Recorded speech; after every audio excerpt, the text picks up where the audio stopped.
아브라함과 동일한 모습, 롯의 모습을 볼 때 이 타락한 성읍에 살고 있는 소돔이었지만 이 소돔에 살고 있는 롯이었지만 그 심령 안에 하나님을 향한 믿음이 있었더라는 것을, 아브라함과 같은 믿음이 있었더라는 것을 우리는 볼 수 있더라는 거예요.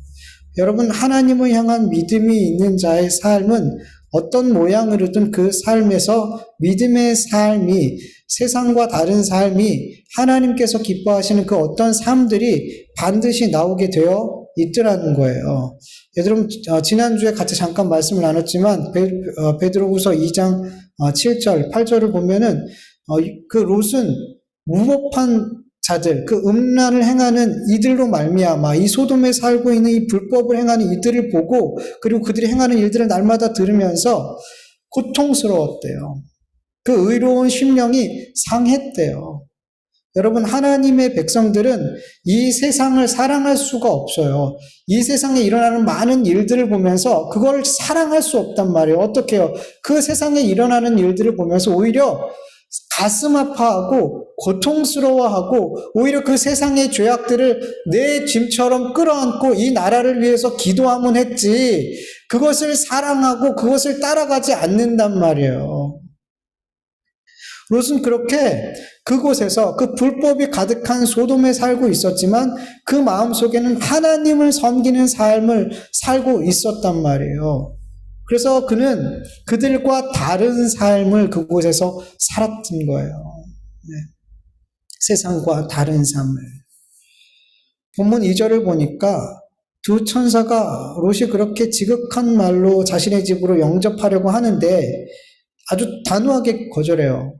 아니라, 우리가 거리에서 밤을 새우리라. 안 갈 거야. 우리는 여기 있을 거야.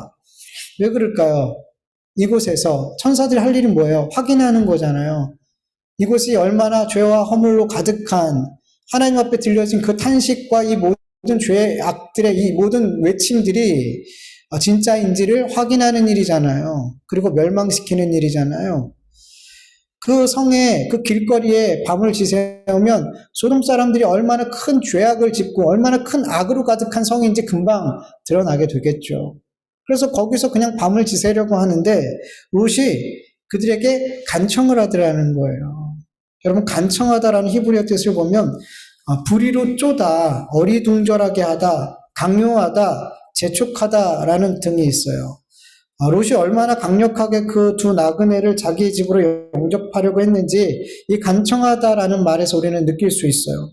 마치 새가 부리로 쪼는 것처럼 정말 그들에게 계속 우리 집에 와서 들어오라고, 영접하려고 계속 재촉하고 강요하고, 마치 새가 부리로 쪼듯 그렇게 강조하고 재촉하고 했더라는 거죠. 그래서 결국 그들은 롯의 간청을 받아들일 수밖에 없었어요. 롯, 왜 이렇게까지 롯은 한 번도 보지도 못했던 이 나그네들을 자기의 집에 들이려고 이렇게 애쓰는 걸까? 이렇게 간청까지 하면서. 왜? 그 마음에 주님이 주신 마음, 주님을 섬기는 마음이 있기 때문이에요. 이 밤에 여기에 그냥 있으면 어떻게 되겠어요? 너무나 잘 알잖아요. 이 소돔 사람들이 어떤 사람인지 너무나 잘 알잖아요. 그러니까 여기 있으면 분명 공병을 당할 게 뻔하기 때문에 그는 그 나그네들을 자기의 집으로 들이려고 한 거예요. 네, 마치 자기 자식처럼, 마치 내가 아는 사람처럼, 내가 정말 중요하게 생각하는 사람처럼 그렇게 그들을 구원하려고 애쓰더라는 거죠. 여러분, 한 번도 만난 적 없는 나그네였어요. 앞으로 보면 다시 볼 수 없는 그런 나그네였어요. 그냥 지나가도, 그냥 그 자리에 있어도 사실 나랑 아무런 상관은 없단 말이죠. 거기다가 내가 처음에 호의를 베풀었을 때 거절했어요. 아니야, 우리 여기 있을 거야. 그런데 롯은 어떻게 해서든지 그들을 자기 집으로 영접하려고 최선을 다했어요. 그리고 자기 집에 영접한 이후에도 원근각처에서 남자들이 몰려와서 문을 부시고 이 나그네들과 상관하려 할 때 그는 이렇게까지 말해요. 8절을 보면 내게 남자를 가까이 하지 아니한 두 딸이 있노라 청하건대 내가 너희에게 이끌어내리니 너희 눈에 좋을 대로 그들에게 행하고 이 사람들은 내 집에 들어왔은즉 이 사람들에게 아무 일도 저지르지 말라. 이렇게까지 얘기해요. 일면식도 없는 사람을 위해서 이렇게까지 하는 게 여러분 이해가 되세요? 더군다나 자기 두 딸을, 사랑하는 두 딸을, 이제 곧 결혼할 두 딸을 그들에게 내어준다라는 이 롯의 행동이 이해가 되냔 말이죠. 지금 같으면 진짜 말도 안 되죠. 네. 자기 집에 들어온 손님이기 때문에 내가 이들을 어떻게든 지켜내야겠다라는 어떤 강한 책임감 때문에 이렇게 했겠냐는 거죠. 참 어려워요. 이런 부분들을 이제 해석하기가 참 어려워요. 근데 저는 개인적으로 이 말씀을 이렇게 이해하고 싶어요. 여러분, 롯은 일면식도 없는 이 두 젊은 나그네를 처음 만나게 됐을 때 그들에게 어떻게 행동했어요? 어떻게 말했어요? 달려가서 엎드려서 절을 하면서 내 주여라고 불렀어요. 내 주여. 그리고 어떻게 해서든지 그들을 길거리가 아닌 자기의 집으로 영접하려고 간청하고, 그럴 이유가 없잖아요. 그 나그네에게. 근데 그렇게 했더라는 거죠. 단순히 어떤 롯의 겸손함이나 이런 차원에서 이해할 수 있는 게 아니에요. 그가, 우리가 알 수 있는 건 하나는 뭐냐면, 롯이 그들을 향해서 내 주여라고 불렀을 때, 그리고 그 이후에 행한 모든 일들을 볼 때, 롯은 진짜로 그들을 자기의 주인으로 여겼어요. 그리고 그들의 종으로, 그들 앞에 자기는 종으로서 최선을 다했더라는 거예요. 네. 종으로서 주인을 지키기 위해서 자기가 할 수 있는 모든 것을 하려고 했더라는 거예요. 여러분, 몇 주 전에 아브라함이 3명의 나그네를 영접하는 장면을 같이 나눴잖아요. 근데 이 아브라함의 행동을 볼 때 우리는 어떤 인상을 받았어요? 마치 하나님을 영접하고 하나님을 대하는 것처럼, 하나님을 섬기는 것처럼 그렇게 느껴졌잖아요. 근데 아브라함은 그들이 천사인지 하나님인지 몰랐단 말이에요. 근데 그는 정말 자기가 종이 돼서 주인을 섬기듯, 하나님을 섬기듯 그렇게 섬겼단 말이에요. 그리고 나중에 알게 됐죠. 이분이 하나님이라는 걸. 우리가 정말 이해할 수 없지만 아브라함과 롯은 그냥 나그네인 그들을 주인으로 모셨단 말이에요. 그리고 자기가 정말 종이 됐단 말이에요. 여러분, 이 부분이 정말 저는 이 말씀을 이해하는 데 중요하다고 생각이 돼요. 여러분, 우리 믿음의 사람들, 예수님을 믿는 우리의 삶에 지난번에 말씀드렸던 것처럼 예수님은, 하나님은 정말 다양한 모습으로 우리를 찾아오신다 그랬어요. 뭐 집을 떠도는 자의 모습으로, 가난한 자의 모습으로, 병든 자의, 헐벗은 자의, 목마르고 배고픈 자의 모습으로, 실패한 자의 모습으로, 이렇게 어쩌면 우리 눈에 볼 때 정말 별 볼 일 없고 하찮고 우리의 삶에 전혀 유익을 줄 수 없는 그런 지극히 작은 자의 모습으로 우리에게 나타나게 될 때, 그들 진짜 우리는 아브라함과 롯처럼 내 주인으로 영접할 수 있겠냐는 거죠. 우리의 모습 속에 정말 그 지극히 연약한 그 형제들을 정말 주님으로 여기고 나는 그들의 종이 되는 그 모습이 정말 우리의 삶에 나타나냐는 거죠. 종이 주인을 위해서 해야 할 그 마땅한 일들이 정말 우리가 그렇게 하냔 말이죠.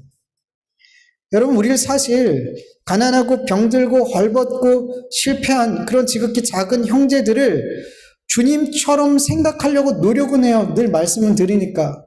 그거 생각하는 것만 해도 어찌 보면 대견한 일이죠. 네. 그렇게 그들을 그래, 저분이 주님의 모습으로 우리에게 오시는 거야.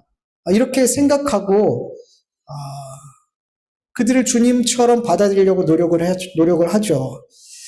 그런데 말 그대로 주님처럼 생각하려고 노력하는 거예요. 거기까지예요. 그래서 그냥 그 지극히 작은 형제들을 적당히 도와주고 적당히 그들의 필요를 채워주면서 주님을 대접했어. 나는 주님을 외면하지 않았어. 이 정도면 난 괜찮은 신앙이지. 이 정도면 괜찮은 교회지. 이렇게 지역에 있는 여러 어려운 분들 이렇게 종종 찾아뵙고 이렇게 섬기는 우리 교회 정말 괜찮지. 이런 나 정말 좋은 성도 같아. 이렇게까지도 마음 한편에 뿌듯해하기도 하더라는 거죠. 여러분, 종이 주인을 위해서 어떤 일을 하는 거에 있어서 어떤 상을 기대할 수 있을까요? 우리는 그런 시대에 살고 있지는 않지만 성경을 보니까 종이 주인을 위해서 뭔가를 하는 거는 그냥 당연한 거예요. 예수님도 그러잖아요. 비유를 들어서 주인이 돌아왔을 때 그 종이 막 주인을 다 섬기고 식사 다 챙기고 나서 그리고 나서 지 먹고 밥 먹고 그때 주인이 야 고맙다 이런 얘기 하냔 말이죠. 아니에요. 그냥 종이 해야 할 일을 하는 거라는 거죠. 근데 많은 사람들이 그렇게 지극히 작은 형제들 그냥 적당히 도와주면서 난 주님을 잘 대접했어. 우리 교회는 참 주님을 대접하는 교회야. 그러면서 이 모든 것들을 내 의의로 내 자랑으로 챙기면서 아 괜찮네 우리 이 정도면 이러더라는 거죠. 여러분 우린 정말 가난하고 병들고 헐벗고 목마르고 배고프고 실패하고 갇혀있는 내 지극히 작은 그 형제들을 그냥 불쌍한 형제, 그냥 내가 조금 도와줘야 되는 그런 사람 정도로 우리는 생각할 때가 너무 많더라는 거예요. 정말 그들을 주님으로 받아들이지 못하더라는 거예요. 마태복음 25장 35절 36절을 보면 내가 줄일 때 너희가 먹을 것을 주었고 목마를 때 마시게 하였고 나그네 되었을 때 영접하였고 헐벗었을 때 옷을 입혔고 병들었을 때 돌보았고 옥에 갇혔을 때 와서 보았느니라. 내가 줄일 때 내가 이게 내가 누구예요? 예수님이잖아요. 나라고 말씀하고 계서 분명하게 그게 나야 라고 말씀하신단 말이에요. 나처럼 주님처럼 보이는 게 아니에요. 그냥 나라고 얘기하고 계세요. 그냥. 여러분 분명히 지극히 작은 형제가 주님은 나라고 말씀하고 있는데 우리는 그 주님을 내 앞에 있는 그 지극히 작은 형제를 주님으로 잘 안 본단 말이에요. 주님으로 받아들이지 않는단 말이에요. 저도 이 말씀을 준비하면서 참 어려워요. 저도 그렇게 못할 때가 많아요. 저는 의식적으로 그런 분들 보면 그래 주님 때는 우리 예중 예찬을 보면서 그래 막 너무 힘들 때 내가 주님을 이 아이들을 주님처럼 섬겨야지 주님의 마음으로 이 아이들 대해야지 되게 많이 저의 마음속에 되새기고 하거든요. 근데 말 그대로 주님처럼 좀 봐봐야지 이런 마음이지 주님으로 받아들이지는 잘 않더라고요. 그래서 이 말씀이 참 어려웠어요 저한테. 근데 롯과 아브라함을 보니까 그들의 모습을 보니까 그들은 그냥 하나님처럼 대해주는 게 아니라 하나님으로 그 나그네를 그냥 내 주님으로 받아들이더라는 거예요. 그러니까 그 뒤에 모든 행동들이 이해가 되는 거예요. 이 모습을 보면서 난 정말 주님처럼 바라봐 보려고 노력은 되게 많이 하는데 그 앞에 있는 누군가를 예수님이라고 진짜 받아들이지는 않는구나라는 마음이 되게 많이 들어서 이 말씀을 준비하는데 되게 저도 전하면서 사실은 되게 마음이 힘들어요.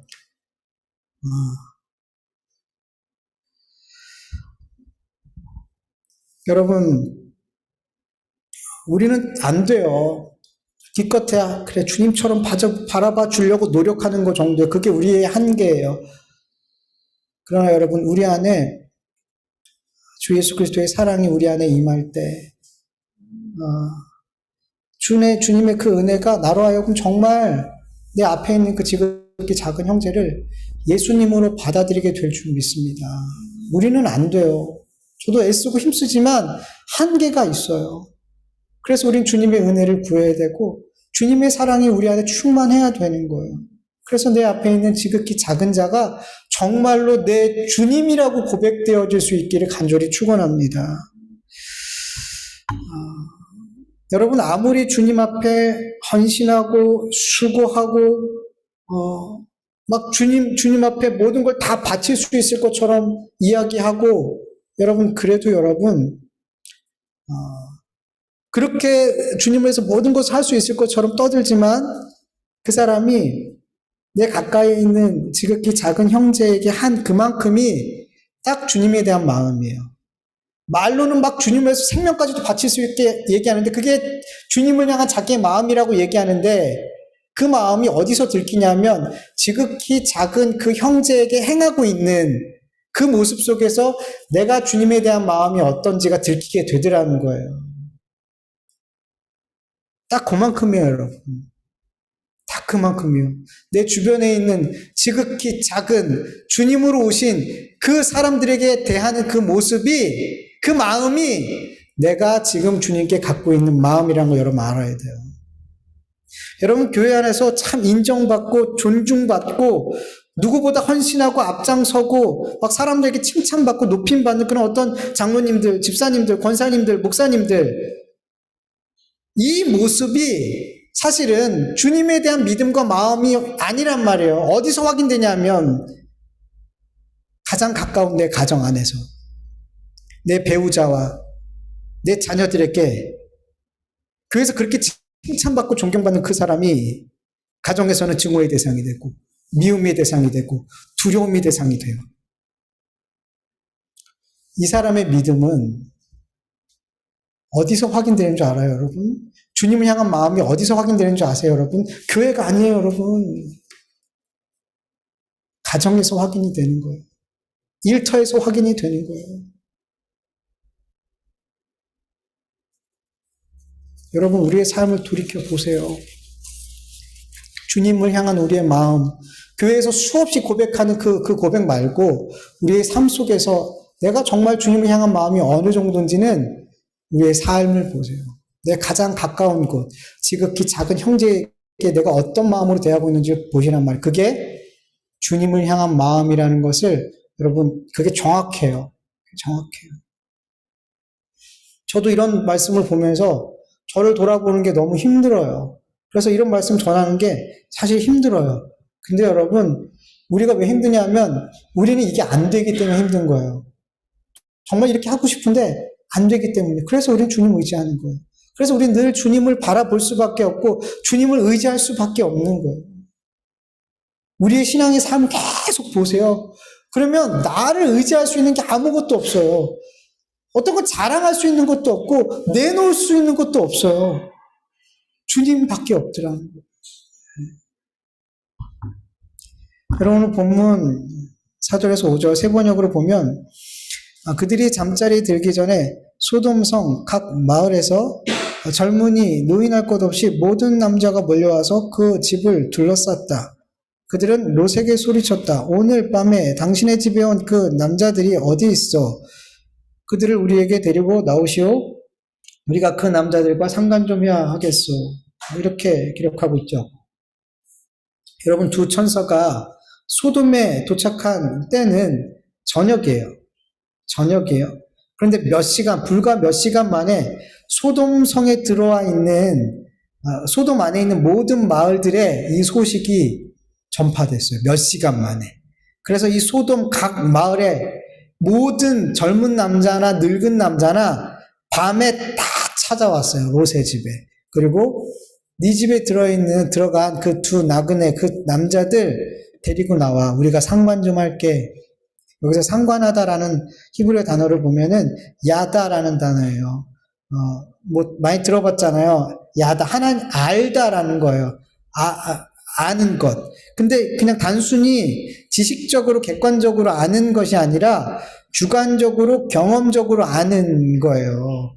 그러니까, 이 야다라는 단어는, 지극히 주관적이고, 경험적인, 거기에서 쓰이는, 그래서 우리가 하나님을 힘써 알아야 돼. 그리고 이거는 주관적이고 경험적인 알미라는 거예요. 지식적인 알미 아닌. 그래서 이 단어는, 남자와 여자의 어떤 성관계에도 깊이 아는 것, 성관계로도 사용되는 단어예요. 그래서 여기서 보면은 상관하겠다라는 말은 결국 뭐 하겠다라는 거예요.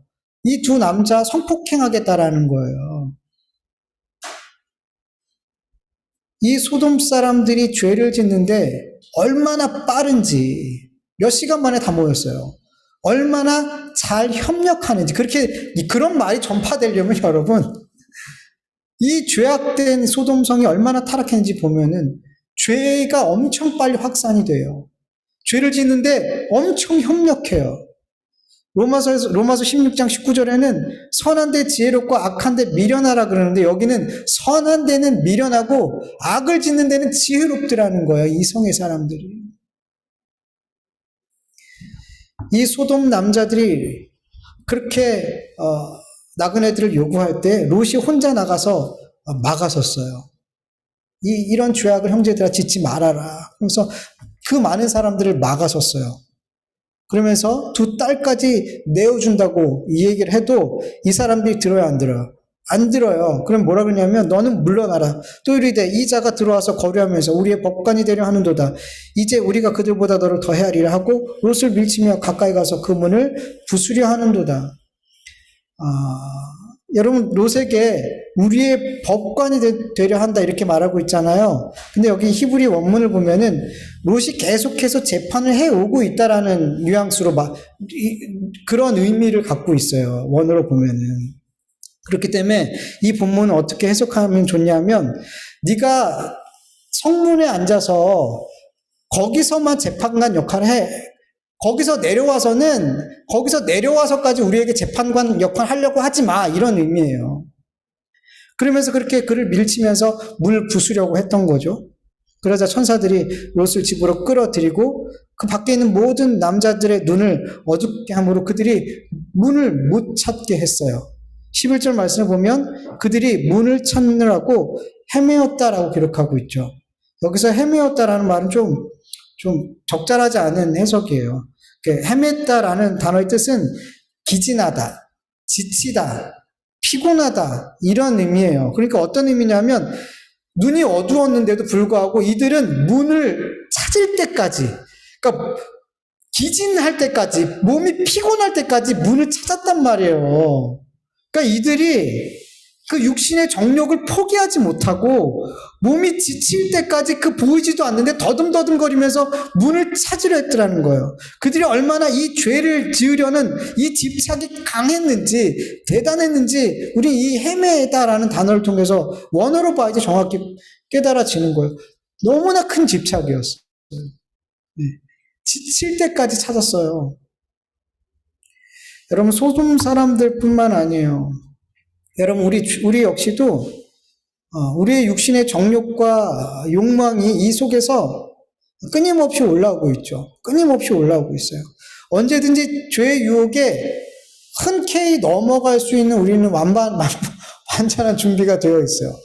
조금의 자극과 조금의 어떤 유혹이 오면 때로는 좀 유혹이 왔으면 좋겠어. 그러면서 더듬거리면서 죄를 능동적으로 찾기도 하고요. 때로는 적극적으로 소돔 사람들처럼 기진맥진할 때까지 죄를 찾을 때도 있어요. 믿는 사람들인데. 저도 종종 느껴봐. 내가 왜 이렇게 죄를 더듬더듬거리면서 찾고 있지?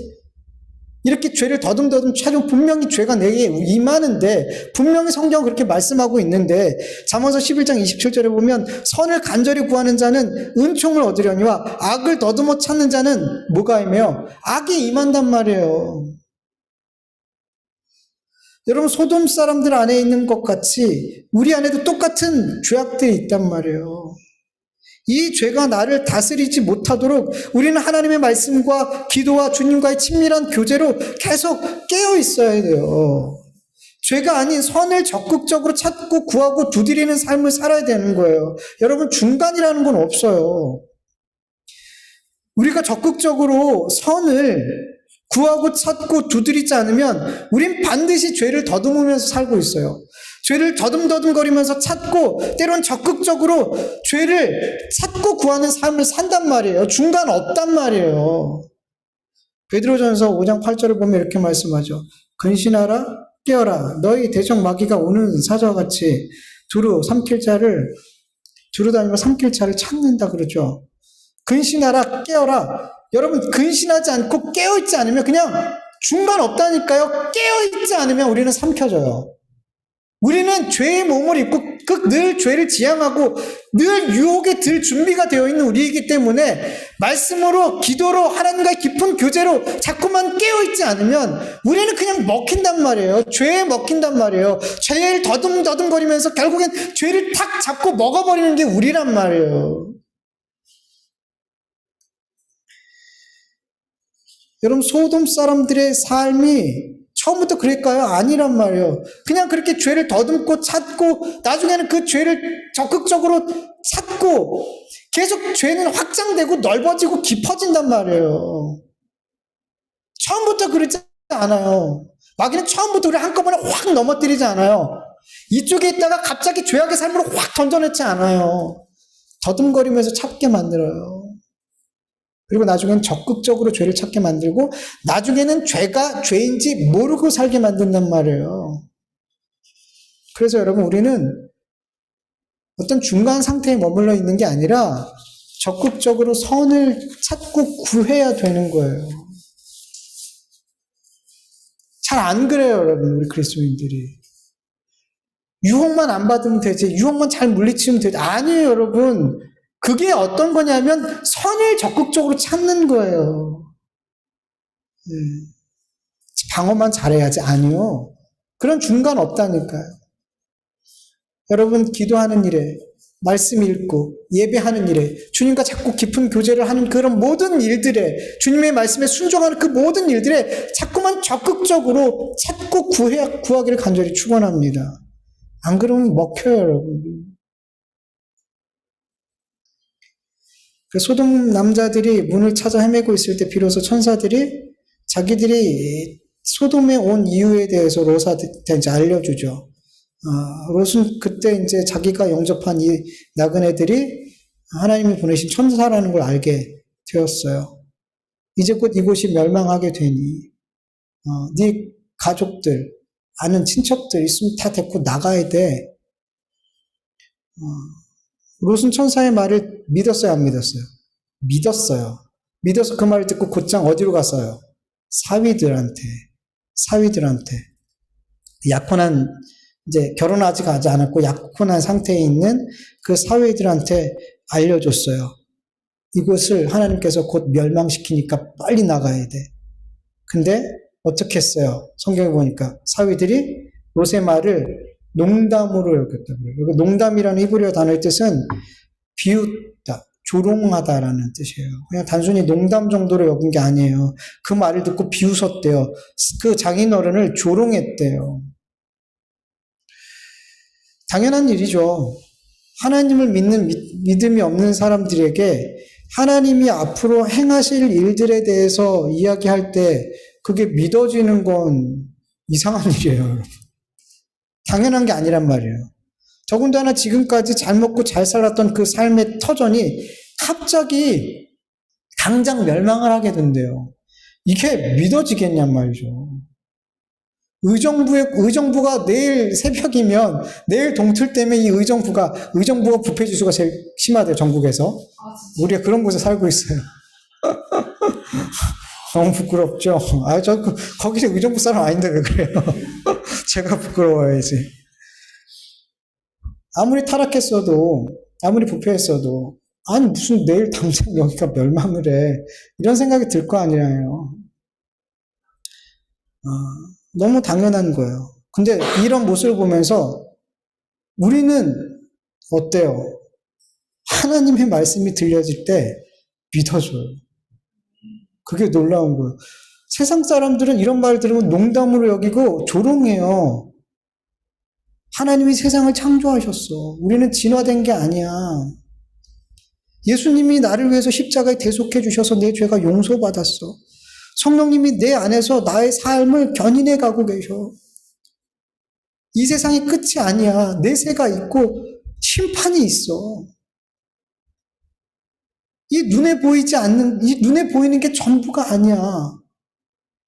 이렇게 막 이야기할 때 이 세상이 전부라고 여기면서 육신의 삶을 전부라고 여기면서 살아가는 그들은 절대로 믿지 못해요. 그때 이상하게 우리는 그걸 믿고 있더라는 거예요. 믿지 않는 게 여러분 당연한 거예요, 여러분. 안 믿어지는 게 당연한 거예요. 근데 우린 당연하지 않더라는 거예요. 이게 믿어지더라는 거예요. 이게 뭐예요? 은혜라는 거예요. 은혜라는 거예요. 멀리 볼 것도 없어요. 우리가 하나님을 지금 믿고 있는 것, 예수 그리스도를 나의 구주로 믿고 있는 것, 여러분 이거 자체가 내가 이 은혜를 너무너무 하나님의 은혜를 정말 너무 많이 받고 있다는 사실인 거예요. 믿을 수 없는 걸 믿고 있으니까. 롯의 사위들은 그렇다 쳐요. 당연히 못 믿는 일이죠. 근데 15절, 16절 말씀을 보면은 롯이 하나님께서 보낸 그 천사들의 말에 긴가민가하고 있어요.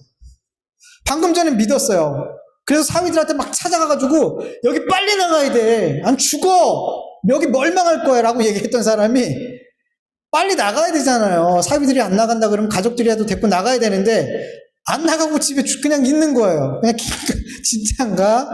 하나님 정말 멸망을 시킬까? 이러고 있더라는 거예요. 왜 그럴까요, 여러분? 첫 번째 사위 집에 가서 얘기했더니 하나님이 여기 멸망시킬 거야. 비웃어요. 그래서 두 번째 사위 집에 가서 얘기했더니 하나님 여기 멸망시킬 거야 그랬더니 조롱을 해요. 하나님의 말씀 난 분명히 믿고 전했는데 그 말씀을 비웃음으로 돌아오고 조롱으로 돌아오게 됐을 때 롯의 마음이 달라졌어요. 그래 정말 이게 그렇게 될 수 있을까? 정말 이 소돔이 여태까지 그냥 잘 살아왔던 이 성이 멸망한다고 의심이 되기 시작한 거예요. 의심이. 방금 전에 믿었는데 그 말씀이 사람들이 믿지 않고 그 말을 거절하고 부정하고 하니까 롯도 그 말을 의심하기 시작했더라는 거예요. 그래서 행동하지 않는 거예요. 여러분 믿으면 행동해요. 여러분 믿음은 절대 정적이지 않아요. 절대 믿음은 정적이지 않아요. 믿음은 동적이에요. 뭐라도 해요. 정말 내 안에 하나님 주신 말씀이 있으면 그 믿음은 반드시 그 사람을 어떤 형태로든 움직이게 돼 있어요. 내게 믿음이 있노라 하면서도 아무것도 하지 않는 사람은 거짓말하는 거예요. 왜냐하면 믿음은 동적이거든요. 정적이지 않아요. 이 천사들의 말을 정말 굳게 믿었다면, 믿음이 흔들리지 않았다면 그는 바로 가족들을 데리고 소돔에서 나갔어야 됐어요. 근데 그는 그렇게 하지 않았어요. 지체했어요. 긴가민가 가야 돼 말아야 돼 이러고 있었더라는 거예요. 그럼 우리에게도 이런 일이 종종 있어요. 분명 하나님의 약속의 말씀을 확실히 믿었어요. 그런데 다른 사람들이 내가 믿고 있는 그 하나님의 말씀에 대해서 한 사람, 두 사람 계속 부정적으로 나한테 얘기해줘요. 점점 그 얘기를 반복해서 듣는 순간 우리 마음에 정말 저 사람들의 말이 맞을 수도 있겠다. 어떻게 그렇게 하나님이 하실 수 있을까? 어떻게 그런 일들을 나에게 하나님께서 이루실 수 있을까? 점점 내 안에 그런 의심하는 마음들이 생기게 돼요. 그렇게 되더라는 거예요. 여러분, 제가 장신대 신대원을 4년 공부하고 합격했어요. 3번 시험 봤어요. 한 번은 시험도 안 봤어요. 하다가 포기해가지고, 내가 무슨, 그러면서 한 번은 그렇게 포기하고 시험 안 보고, 또 그 다음에 다시 공부하고. 아무튼 그래서 4년 동안 공부하고 신대원에 합격했어요. 근데 신대원 준비하면서 친한 전도사님들한테 가끔씩 들었던 말이 있어요. 포기해라. 이쯤 했으면 됐다. 많이 했었다. 포기해라. 차라리 그 시간에 다른 신대원 준비하면 들어갈 수 있어. 포기해. 왜냐하면 그분들은 학부 때부터 같이 공부했고 제가 그분들의 모습을 보면서 많이 배웠고 저보다 똑똑하고 장학금도 타고 저는 뭐 중간만 해도 잘하는 정도였으니까 그분들이 저를 알고 너무나 잘 알기 때문에 그분들도 몇 년 하다가 포기했거든요. 안 되는구나. 그리고 다른 곳에 시험 봤는데 내가 계속 거기를 시험 본다고 하니까 그런 저를 위해서 얘기한 건 알아요. 자꾸 왜냐하면 거기서 저 동기 중에 10수까지 하고 오신 분들이 있었으니까 그렇게 많은 시간을 거기에 투자하고 그러지 말아라 차라리. 그러면서 그렇게 좋은 저를 위한 권면들을 해줬죠. 포기해라. 그래서 저도 그런 말을 1명, 2명 계속 들으면 어떻게 됐을까요? 그래, 나 같은 사람이 어렵지. 흔들리고 마음이 그렇게 그분들의 말을 듣고 싶은 마음도 한켠에 막 올라왔어요. 근데 감사한 것은 주님께서 제 안에 두신 그 소원, 그 마음을 주님이 지켜주셨어요. 그리고 제가 자꾸 포기할 때마다 주님이 제 마음의 소원을 막 부릴 듯 일으켜주면서 저를 막 끌고 가시는 걸 많이 계속 느끼면서 그렇게 계속 공부하게 됐죠. 그리고 하나님께서 진짜 하나님의 은혜로 합격이 됐어요. 그리고 열심히 탁구만 쳤어요. 하나님이 신대원을 보내신 이유는 저는 그렇게 생각했어요. 뭐 학부 때 배운 거 또 배워야 되니까. 그런 지식적인 부분보다는 그 4년을 성경과만 씨름하면서 저는 영어를 포기하고 성경만 했으니까 그렇게 성경만 죽기 살기로 공부하게 하기 위해서 하나님께서 그렇게 다른 곳 아니고 만약에 다른 곳에 갔으면 그렇게까지 말씀을 공부하지 못했을 거예요. 하루에 12시간 그 이상 기본 열 몇 시간씩 성경만 공부하게 하셨으니까 그렇게 못했을 거예요. 다른 데 갔으면.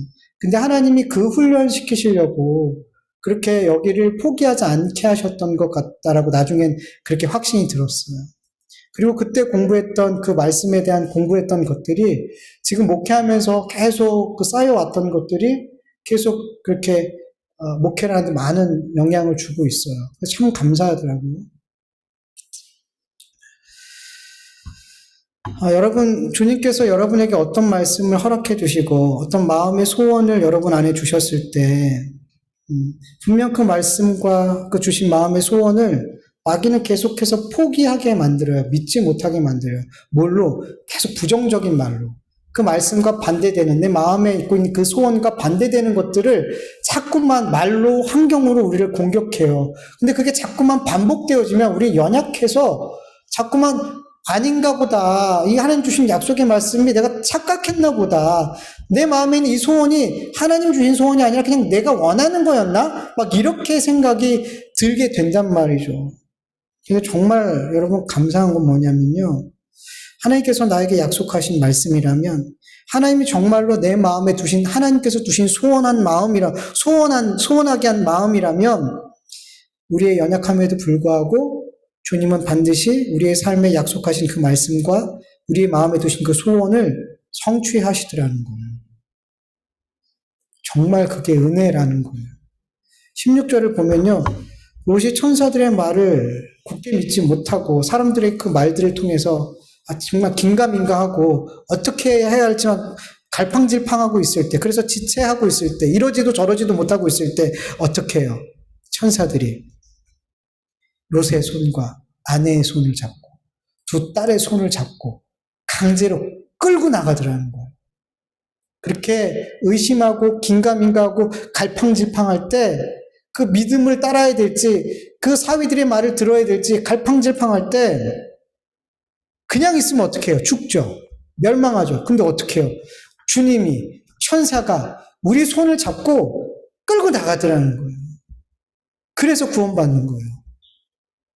그래서 우리의 구원이 안전한 거예요. 우리는 마귀의 공격과 세상의 공격을 받으면서 우리에게 안에 있는 이 믿음을 못 지켜내요. 근데 주님이 우리를 그렇게 의심하고 갈팡질팡하고 어떻게 해야 될지 모를 때 주님이 우리의 손을 잡고 우리가 가야 할 그 길을 가게 하시더라는 거예요. 그래서 롯이 구원받은 거고요. 그래서 우리가 구원받을 수 있는 거라고 여러분 믿으시길 축원합니다.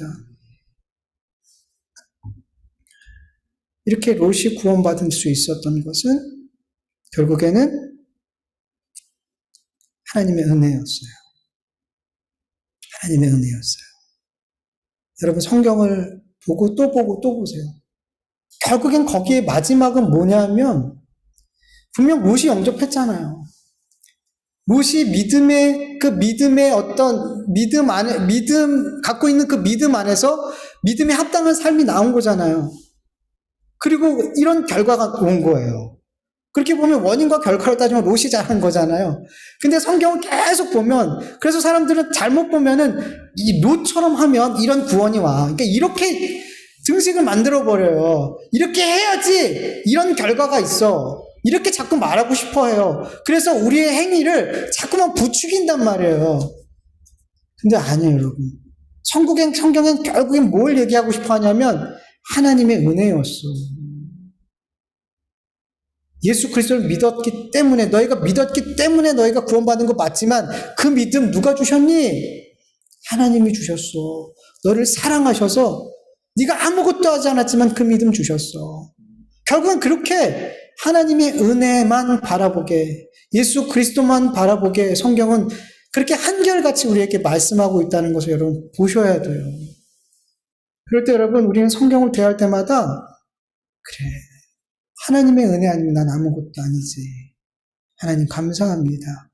하나님 감사합니다. 이렇게 하나님을 붙들 수밖에 없는 삶을 살아가게 되는 줄 믿습니다. 여러분, 성경을 볼 때 그래, 내가 이 악물고 이렇게 말씀 지켜봐야지. 내가 이 악물고 이렇게 해봐야지 라고 말씀을 해석하면 여러분 잘못 본 거예요. 잘못 본 거예요. 그래, 나 같은 자를 하나님이 사랑하셨구나. 나에게 진짜 은혜를 베푸셨구나. 이런 주님께 내가 무엇을 못할 수 있을까? 이렇게 가는 게 맞단 말이에요. 여러분, 우리가 건강하게 정말 성령님이 주시는 은혜로 성령님이 읽게 하시고 듣게 하시는 대로 말씀을 보길 원해요. 그러면 바르게 보이고 바르게 깨닫고 거기서 바른 믿음의 삶이 나오게 될 줄 믿습니다. 같이 말씀을 기억하면서 잠깐 기도하죠.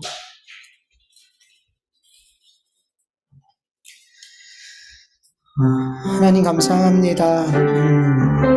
오늘도 하나님의 귀한 말씀 나누게 하여 주셔서 감사합니다. 오늘도 하나님 앞에 귀한 예배를 올려드릴 수 있도록, 기도할 수 있도록, 찬송할 수 있도록 은혜 베풀어 주셔서 감사합니다. 하나님, 우리의 마음은 어쩜 이렇게 늘 하나님을 떠나는 일에 하나님이 기뻐하지 않는 생각과 행동과 삶에 그렇게 적극적이고 하나님이 기뻐하시는 삶, 하나님이 원하시는 삶, 믿음의 삶에는, 순종의 삶에는 이렇게 너무나 이렇게 그 삶을 선택하는 게 왜 이렇게 힘들어하는지 모르겠습니다. 하나님 도와주시옵소서. 우리가 정말로 하나님을 기쁘시게 해드리는 삶에 더 적극적으로 힘쓰고 애쓸 수 있도록 도와주시옵소서. 아버지 하나님, 우리의 의지가 아니라 이 악물고 잘해봐야지 이게 아니라 우리가 하나님의 말씀을 읽고 들을 때마다 이 죄인을 구원하신 하나님의 은혜가 더 깊이 깨달아지고 이 죽을 수밖에 없는 나를 살리신 이 하나님의 은혜와 사랑이 더 깊이 깨달아져서 이 사랑하는 하나님을 위해서 내가 무엇을 못할까? 내가 이 주님을 위해서, 나의 영원한 생명을, 나에게 영원한 생명을 주신 이 하나님을 위해서, 나를 위해서 십자가에 죽으셔서 내 생명 구원하신 예수님을 위해서 내가 무엇을 못할까? 이렇게 내 안에 주님에 대한 사랑이 늘 동기가 되어서 하나님을 기뻐하시는 그 삶으로 나아갈 수 있도록 도와주시옵시기를 간절히 원합니다. 하나님, 우리가 성경을 볼 때마다 아버지 하나님 내 의의를, 행위를 쌓는 삶이 아니라 하나님의 은혜를 깨닫고 그 은혜와 그 사랑에 아버지 하나님 감격하고 감동하고 그 은혜에 반응하는 삶이 나올 수 있는, 아버지 그렇게 말씀을 받아들이고 읽을 수 있는 우리가 되어줄 수 있도록 도와주시옵소서. 아버지, 롯이 그 소돔성에서, 소돔의 멸망 가운데서 구원을 받을 수 있었던 것은 아버지 롯이 천사를 영접한 그 선한 행위 때문이 아닌 결국에는 그에게 주신, 하나님께서 주신 믿음 때문에, 그리고 그 믿음을 주님이 지켜주시고 그 연약한 가운데 있는 그를, 그 갈팡질팡하고 있는 그의 손을 붙들고 그의 삶을 끌고 나가셨기 때문에 아버지 소돔에서 구원받은 줄 압니다. 주님은 그렇게 우리의 삶을, 우리의 연약함에도 불구하고 우리의 삶을 이끌어 가시는 줄 믿습니다. 주님, 구원은 우리의 힘이 아닌, 우리의 노력이 아닌 주님의 은혜인 것을 롯의 삶을 통해서 또다시 확인할 수 있게 도와주심을 감사합니다. 주님 사랑하는 주님의 그 은혜와 그 사랑을 우리가 더 깊이 깨달아 알고 알수록 주님을 위한 삶이 내 삶에 더 깊이 나올 수 있도록 은혜 베풀어 주옵시고, 날마다 나의 한계를 깨닫게 하시고 내 한계를 바라보면서 하나님의 은혜가 아니면 될 수 없는 나임을 바라볼 수 있도록 도와주시옵소서. 주여 함께하여 주시옵소서. 감사합니다.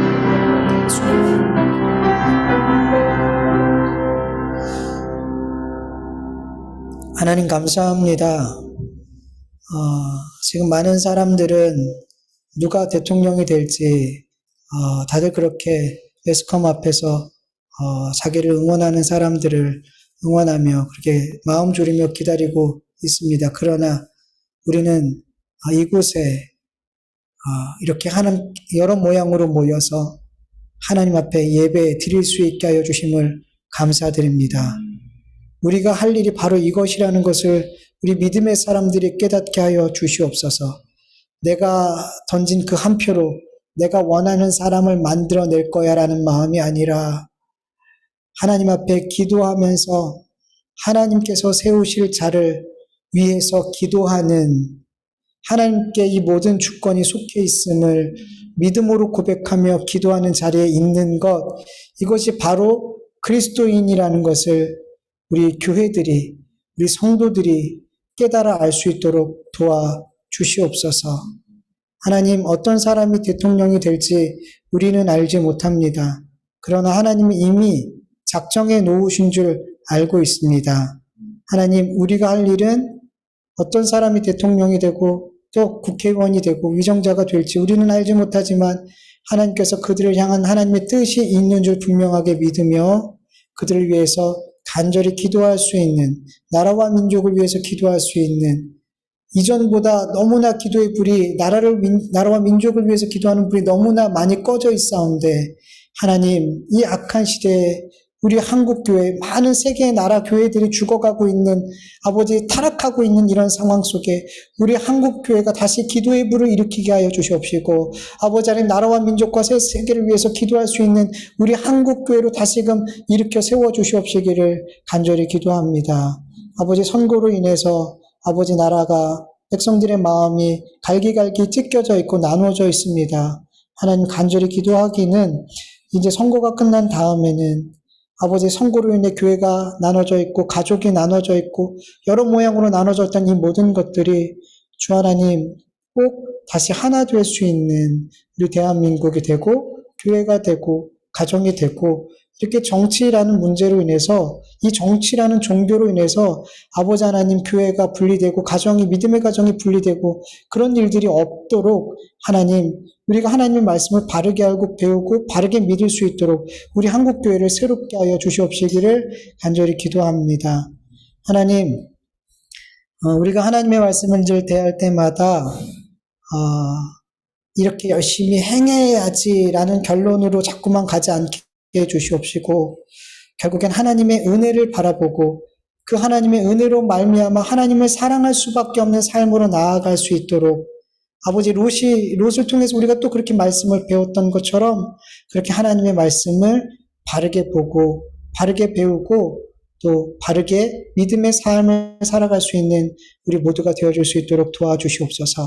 모든 것이 하나님의 은혜입니다. 그래서 늘 예배드리고 찬송하고 기도하고 말씀을 듣고, 그래서 그 모든 시간 가운데 결국은 하나님 감사합니다. 하나님 은혜입니다. 하나님 영광 받아 주시옵소서. 정말 주님을 위한 삶을 살고 싶습니다. 이렇게 결론 나아질 수 있는 우리가 되게 하여 주시옵소서. 감사하며 예수님의 이름으로 기도드립니다. 아멘. 주님 가르쳐주신 기도로 예배 마치겠습니다. 하늘에 계신 우리 아버지여, 이름이 거룩히 여김을 받으시오며 나라의 마옵시오며 뜻이 하늘에서 이루어진 것 같이 땅에서도 이루어지이다. 오늘날 우리에게 일용할 양식을 주옵시고 우리가 우리에게 죄 지은 자를 사하여 준 것 같이 우리 죄를 사하여 주옵시고 우리를 시험에 들게 하지 마옵시고 다만 악에서 구하옵소서. 대개 나라와 권세와 영광이 아버지께 영원히 있사옵나이다. 아멘.